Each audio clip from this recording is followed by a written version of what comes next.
High বন্ধুরা, আমরা আছি খাওয়া দাওয়ার ব্যস্ততে। কেমন আছেন?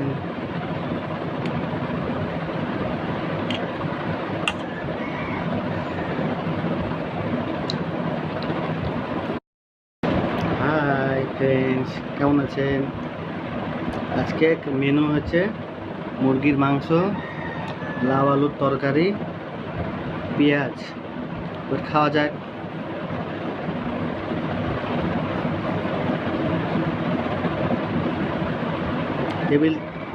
টেবিলে বসে খাওয়ার মজা নাই, লেটা মেরে নিচে বসে খাওয়ার মজা আলাদা।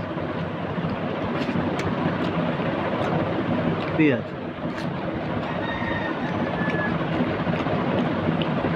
মাংস।